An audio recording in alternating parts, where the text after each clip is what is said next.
O Senhor esteja convosco. Ele está no meio de nós. Proclamação do Evangelho de Jesus Cristo, segundo Lucas. Glória a vós. Naquele tempo, Jesus viu um cobrador de impostos chamado Levi, sentado na coletoria.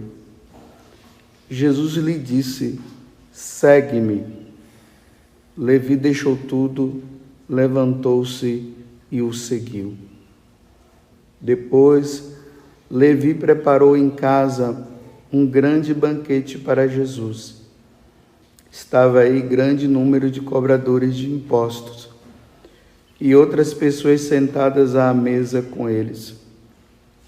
Os fariseus e seus mestres da lei murmuravam e diziam aos discípulos de Jesus: por que vós comeis e bebeis com os cobradores de impostos e com os pecadores? Jesus respondeu: os que são sadios não precisam de médico, mas sim os que estão doentes.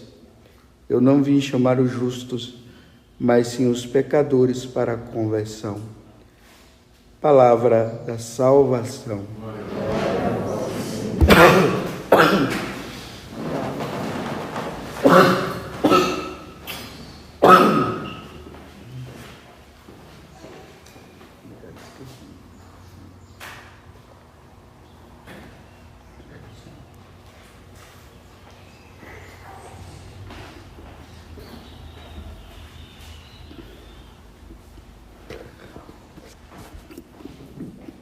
Bem, nós estamos no sábado chamado Depois das Cinzas. Na quarta-feira passada nós colocamos as cinzas na nossa cabeça, dizendo para Deus o seguinte: eu não quero mais viver esse tipo de vida que eu estou vivendo até agora. Eu quero mudar. Justamente porque nós vimos, na terça-feira anterior, que nós ainda estávamos no tempo comum, aquele desabafo de Deus, no livro do Gênesis. Ele se arrependeu de ter criado o homem. Que nós tínhamos visto ali, já no início mesmo, que ali é o capítulo 6, o versículo 6, Nós vimos ali no capítulo 1 que Deus criou tudo e se alegrou, e a alegria dele maior foi quando ele criou o ser humano. Mais ainda ele se alegrou. E ainda fez o homem à sua imagem e semelhança. Mas o homem vai e pisa na bola. E ali o capítulo 6 do livro de Gênesis diz que em vez de a maldade ela crescer, ela diminuir, a maldade crescia. Então, na medida que o tempo foi passando, a maldade do homem aumentou. Então, Deus chega no momento que diz: eu me arrependi de ter criado o homem. E aí eu faço aquela pergunta, será que você é motivo de alegria como Noé foi? Porque Deus só viu Noé como justo. Os outros não. Então, a minha vida, as minhas atitudes alegram a Deus quando Ele me olha? E nós vimos que também não. Nós não éramos justos como Noé. Então, nós nos propusemos: tá bom, Senhor, eu vou colocar a cinza na minha cabeça, para eu lembrar que eu sou pó, e ao pó retornarei. Eu vou colocar as cinzas sobre a minha cabeça, e diante daquela palavra que o Senhor disse: convertei-vos e crede no Evangelho, eu me proponho a me converter, a mudar de vida. E nós entramos agora nesse caminho, fazendo penitência, mostrando para Deus que realmente nós não queremos viver isso, mas eu tenho dito também para nós tomarmos cuidado, para que isso não seja apenas uma prática externa, né? Estou fazendo isso, mas interiormente, os meus atos, aquilo que está me levando a entender, Senhor, eu não quero ser motivo de tristeza, eu não quero que o Senhor diga para mim, eu me arrependi de ter criado o Padre José Augusto, por causa dessa atitude minha. Então, essa atitude minha interior, que eu estou expressando de forma externa com as práticas, realmente isso está acontecendo? E aí nós vemos, né, o evangelho de hoje, que Levi, que estava sentado na coletoria de impostos, e era um grande pecador, porque era ladrão também, e na atitude de Jesus dizer assim, segue-me, ele levanta e muda. Ele não continuou mais naquela vida, mudou totalmente. A mudança dele foi tão grande, tão importante, que ele viu assim, não, eu vou chamar também os outros cobradores de impostos, aqueles que vivem essa vida errada, que partilhavam essa vida errada comigo, vou chamá-los e vou chamar o mestre, vou chamar Jesus, para que aquilo que aconteceu dentro de mim, aconteça dentro dele também. Por isso que tem aqui essa festa, né? Mal interpretada pelos fariseus. Como é que pode ele estar comendo e bebendo com os pecadores? Como se Jesus estivesse ali com essa intenção de beber, de sabe lá o que, de fazer as coisas erradas junto com eles. E aqui que eu queria parar um pouco para a nossa meditação.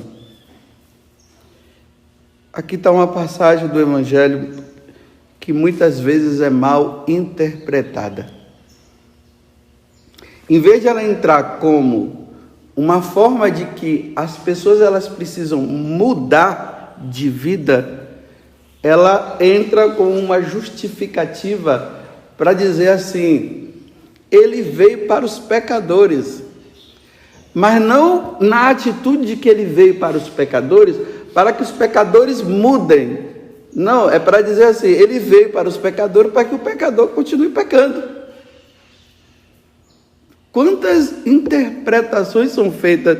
Por exemplo, quando uma pessoa ela não quer mudar e alguém vem ajudá-la nesse processo, né, de tirar ela do caminho errado, ela já usa isso. Jesus veio para os pecadores. Você se lembra que Jesus falou que não são os sadios que precisam do médico, mas sim os doentes? Então ele veio chamar os justos. Ele não veio ele veio chamar os pecadores. Então, aí justifica para continuar. Não, realmente, se Adão e Eva não tivessem pecado, se a consequência desse pecado que foi passando no decorrer dos séculos, dos povos, da humanidade e tudo, se nós não tivéssemos caído no pecado, realmente não precisaria Jesus vir nessa condição para morrer. Como ele fala, né? Na medida que vai se aproximando de Jerusalém, ele começa a dizer, o Filho do Homem agora está indo para Jerusalém para ser massacrado. Mas fiquem tranquilos, ele vai morrer, mas ao terceiro dia ele vai ressuscitar. Então, ele vem com essa finalidade. Realmente, a humanidade se tornou doente porque a humanidade perdeu Deus, ficou sem Deus. Um mundo sem Deus é um mundo doente. Mas não é essa doença, dor de cabeça, coronavírus. Não, é a doença do pecado, porque essa é a maior doença. Porque assim como a doença leva a pessoa à morte, o pecado leva à morte eterna. Então ele faz essa comparação, né? Assim como o médico vai em busca do doente, né? Para cuidar do doente, ele também veio em busca do doente. O doente precisa do médico. Mas imagina, né? Nesse tempo aqui de coronavírus, aí está aí o pessoal com a doença, e o médico simplesmente fica ali sem fazer nada, diz: não, eu estou aqui com vocês, eu vim aqui para estar com vocês. Mas você não é o médico? Sim, eu sou o médico, mas estou aqui com vocês. Não faz nada. É essa a interpretação errada.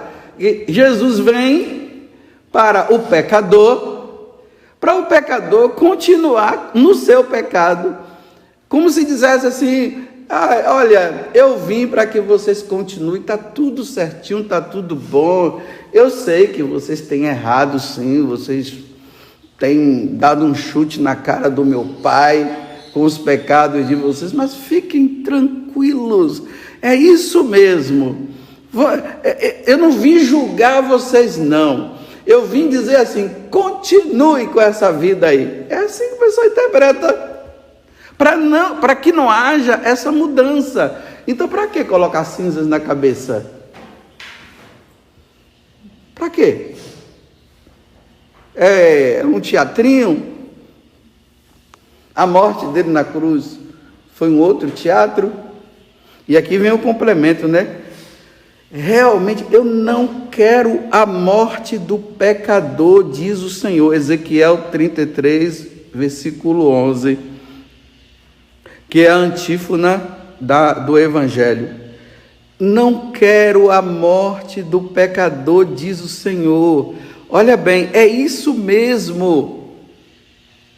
Agora vem o complemento. Mas que ele volte, porque estava afastado, mas que ele volte, se converta, ou seja, mude de vida, para ter vida, o que? Vida eterna. Então, tem que haver essa mudança. Ele vem para o pecador, que reconhece que ofende a ele, para que ele se volte para Deus, numa atitude de mudança de vida, para que ele tenha vida eterna. Aqui está. Por isso que nós estamos ainda, né? Não fiquem pensando que a cinza não está mais porque você tomou o banho. Ainda mais que hoje foi colocada assim na cabeça, né? Não foi na testa. Então aquelas mulheres que estão com o cabelo assim, já foi logo em casa, já tirou, já ficou preocupado, então já fez aquela lavagem lá. Ainda mais que a cinza deve ficar grudando ali, não fica bom, né? Então as mulheres foram lá, lavaram o cabelo, tiraram a cinza. Bem, essa cinza material, essa cinza física, realmente no momento que nós lavamos a cabeça, ela foi tirada, mas a cinza da mudança de vida, aquela cinza que me faz lembrar que eu preciso mudar, ela está na cabeça ainda. A água não tira, não. Embora nós vamos lá no espelho e nós não vejamos a cinza, com os olhos espirituais, a nossa cabeça está suja mesmo, está cheia de cinza, ela não sai. E essa cinza está dizendo: Senhor, eu me proponho a mudar de vida, eu quero mudar. Nós estamos com o rosto cheio de lágrimas, nós estamos envergonhados, nós estamos dizendo assim: Senhor, que pena que eu não reconheço que eu vim do nada, eu não existia, o Senhor me criou. O Senhor me criou para eu te servir, o Senhor me criou para te amar, e o que foi que eu fiz, Senhor? Eu não te amo. O primeiro mandamento está longe da minha vida. Olha as minhas atitudes com os meus irmãos, o que eu faço com esse, o que eu faço com aquele, os meus pecados, os meus mesmo, que às vezes a gente diz que não atinge o outro, mas todo pecado atinge, enquanto corpo místico de Cristo, atinge a todo, mas aquele pecado que eu continuo fazendo, que eu continuo realizando, Senhor, eu estou extremamente envergonhado, me tira dessa situação, lava-me, como Davi fala, né? Ele admite que ele pecou, que ele adulterou, que ele matou a esposa do melhor amigo dele e ainda pegou ela para ele. E quando o profeta Natan conta toda aquela história, que ele diz, quem foi então que pegou essa ovelha? Natan diz, foi você que fez isso? Aí ele cai em si, tá vendo? Mudança, ele cai em si, meu Deus, aí ele se ajoelha e diz, Senhor, tem piedade de mim, realmente. Você está vendo? É assim, gente, que nós devemos estar nesse tempo de quaresma. Nós não podemos simplesmente colocar a cinza na cabeça, depois nós vamos para as nossas casas e não há mudança no nosso coração. Nós não pensamos, olha, quando eu venho lá de casa, eu gosto de passar ali por cima, né? Aí eu vou vendo a Via Sacra, aí eu vou ali bem rapidinho, estou vindo para mim, se eu paro, primeira estação, aí eu vou vendo. Venho, aí agora eu venho cá por cima, aí eu imagino, porque aquelas outras não dá para eu ver, né? Mas eu imagino a 12ª, a 13ª, a 14ª, aí eu venho celebrar. Aí eu fico assim, mas Jesus, mas eu não vejo nada assim de sentimento em relação àquele padecimento de Jesus ali. Não sinto nada. Eu fico olhando, primeira estação, Jesus foi condenado à morte, e está lá, ele lá, né, com as mãos para trás, amarrado, o Pilatos lá lavando as mãos, eu vou lendo, vou vendo, primeira, a quarta aqui eu fico meio assim, por causa do encontro dele com a mãe, eu fico pensando no sofrimento de Nossa Senhora ali, quando chega lá na 11ª, se eu não me engano, né, que é a crucificação, aí me dá um negócio assim, fico aquela agonia assim, de saber que aqueles cravos estão penetrando nas mãos dele e nos pés, mas é assim, aquela coisa tão distante, tão longe, não tem sentimento. Eu disse, meu Deus, quando é que eu vou chorar diante disso aqui? Não sei. Você está vendo que se torna uma coisa externa, eu vejo, mas não bate aqui dentro. Aí é a mesma coisa. Quarta-feira entramos na quaresma, hoje já é sábado. E o que foi que mudou dentro de mim? Qual o sentimento? Aí eu venho de lá, né? Aí eu venho tentando, eu digo, olha, eu venho meditando, guardando no coração, eu digo, olha, durante o dia, eu vou fazer o possível para ficar recolhido, para ficar pensando isso aqui, essas coisas, né, que eu preciso mudar. Acaba a missa, eu vou embora e começo a encontrar gente para lá, acabou tudo. Acabou, esqueço tudo. Esqueço o que eu falei aqui. Vou embora, é assim. Eu não posso me contentar com isso. Se São Francisco subia lá naquele monte e gritava, o amor não é amado, e o homem chorava e ficava assim, por que eu não choro? Frieza, meu coração está distante, está longe. Eu estou vivendo politicamente correto, eu não quero viver a religião cristã, o catolicismo, como o politicamente correto. Aí eu faço o propósito, não vou ficar falando isso, não vou ficar falando, de repente eu estou falando. está essa mudança? Tem que haver porquê. É um coração duro. Não esmorece, não. Mas que Deus me dê a graça.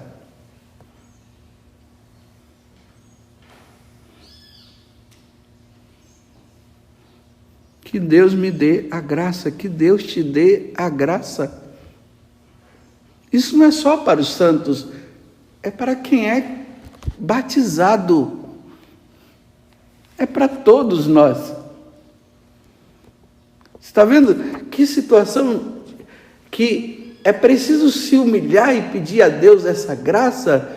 Senhor, que realmente eu me converta aqui dentro. Mas as penitências eu estou fazendo, mas